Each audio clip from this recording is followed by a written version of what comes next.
Hello friends, तो आप देख रहे हैं ऑलमाइटी जुडिशियल एकेडमी का वीडियो लेक्चर। और आज का जो हमारा टॉपिक रहेगा वो रहेगा कॉन्स्टिट्यूशन से। और आज हम आपको बताएंगे प्रीएम्बल। तो मैंने लिखा भी हुआ है आपके लिए। We are the people of India having solemnly resolved to constitute India into a sovereign socialist secular democratic republic and to secure all to citizen.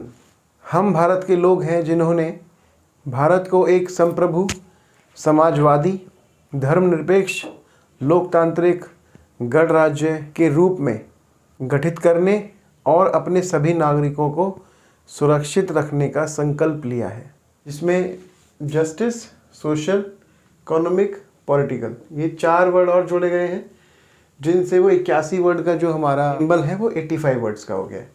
हमारा संविधान 26 नवंबर 1949 को आना चाहिए था, लेकिन मेजॉरिटी ऑफ कॉन्स्टिट्यूशन 26 जनवरी 1950 को हुआ, या बोले तो आया। जब प्रीएम्बल का विश्लेषण किया जाता है तो उसके गुणात्मक विशेषता के संदर्भ में उनको 3 भागों में बांटा जा सकता है। पहला भाग घोषणात्मक है, जहां भारत के लोगों ने अपने संविधान सभा में अधिनियमित किया और खुद को ही संविधान दिया, जो कि भारत का संविधान है। दूसरा भाग संकल्पीय है, जिसमें भारत के लोगों ने संप्रभु, लोकतांत्रिक एक गणराज्य के रूप में गठित होना स्वीकार किया। थर्ड पार्ट है, भारत के लोगों द्वारा सभी नागरिकों को न्याय, स्वतंत्रता, समानता, बंधुत्व के साथ साथ व्यक्ति की गरिमा, राष्ट्र की एकता के आश्वासन के लिए राष्ट्रपद्धता है। तो क्वेश्चन ये उठता है कि क्या प्रीएम्बल कॉन्स्टिट्यूशन का पार्ट है या नहीं है। ये बहुत इंटरेस्टिंग क्वेश्चन है। तो इस क्वेश्चन को हम डिस्कस करेंगे दो लैंडमार्क जजमेंट के साथ।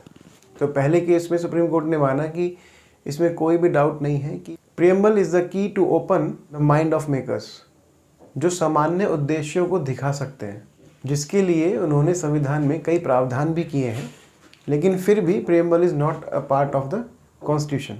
केशवानंद भारती, जो सेकंड केस है हमारा, फर्स्ट बोला गया कि प्रीएम्बल कॉन्स्टिट्यूशन का पार्ट है। Preamble is not a source of power, preamble is not a source of limitation, ना ही कोई प्रोविजन है। संविधान के प्रावधानों की व्याख्या में या संविधान की व्याख्या में प्रीएम्बल एक महत्वपूर्ण भूमिका निभाता है। The word we are the people ये इंडिकेट करता है तो भारत एक रिपब्लिकन राज्य व्यवस्था है, जिसका अर्थ ये है कि इसका कोई वंशानुगत शासक नहीं होगा और लोग खुद ही अपनी सरकार का चुनाव करेंगे। The legislature will be elected bodies, और गणतंत्र के राष्ट्रपति का भी चुनाव किया जाएगा। सुप्रीम कोर्ट ने कहा कि जैसे कि कॉन्स्टिट्यूशन में यूज़ किया गया है, संप्रभुता पुरानी और पुरातन व्यवस्थाओं से अलग है, जो अस्तित्व में नहीं रह गई हैं। सोवर्निटी अब भारत के लोगों में और अमेरिका के लोगों में निहित है। दोनों मानते हैं कि लोगों की जो सोवर्निटी है वो एक आधार है। लेजिस्लेचर, एग्जीक्यूटिव और जुडिशरी, ये लोगों की सेवा के लिए बनाया गया है। दूसरा शब्द है सोशलिस्ट। जो सोशलिस्ट है वो कॉन्स्टिट्यूएंट असेंबली के द्वारा बनाए गए कॉन्स्टिट्यूशन में या प्रीएम्बल में नहीं था। सोशलिस्ट एक बहुत गलत समझा हुआ शब्द है। मूल्यों ने समाजवाद को बहुत शुद्ध और सरल निर्धारित किया है। एक समाजवादी राज्य का उद्देश्य से आय, स्थिति, जीवन स्तर में आई असमानता को समाप्त करना है। अब थर्ड है सेकुलर, धर्मनिरपेक्ष। धर्मनिरपेक्ष एक शब्द है जो कि 1977 में समाजवाद के साथ जोड़ा गया था। धर्मनिरपेक्ष शब्द को धार्मिक शब्द से अलग समझा जाता है। धर्मनिरपेक्ष शब्द को धार्मिक शब्द के विपरीत समझा जाता है।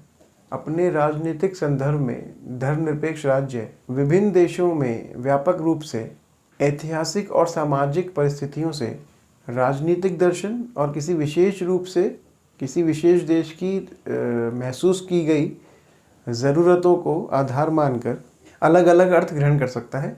मोटे तौर पर किसी देश में धर्मनिरपेक्षता का अर्थ सक्रिय रूप से सकारात्मक रवैया हो सकता है, और दूसरे देश में इसका अर्थ राज्य, धर्म और धार्मिक संस्थानों के बीच अलगाव की एक सख्त दीवार के रूप में हो सकता है।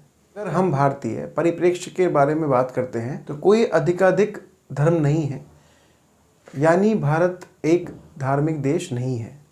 डेमोक्रेटिक, लोकतांत्रिक। तो केशवानंद भारती वर्सेस केरल राज्य में सुप्रीम कोर्ट ने वर्णन किया कि संविधान द्वारा कल्पना की गई लोकतंत्र की अवधारणा का अनुमान चुनाव के तरीके से संसद और राज्य में विधानसभाओं के यह स्पष्ट है कि चुनाव की वैधता का न्याय करने के लिए कहीं ना कहीं एक शक्ति दर्ज की जानी चाहिए, अन्यथा कोई निश्चितता नहीं होगी कि सदस्यों के रूप में किसे चुना गया।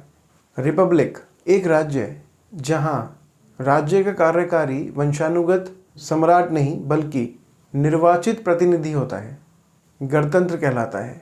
दूसरे शब्दों में एक गणतंत्र में सर्वोच्च सहित सभी कार्यालय अर्थात राज्य के प्रमुख का पद सभी नागरिकों के लिए खुला होता है।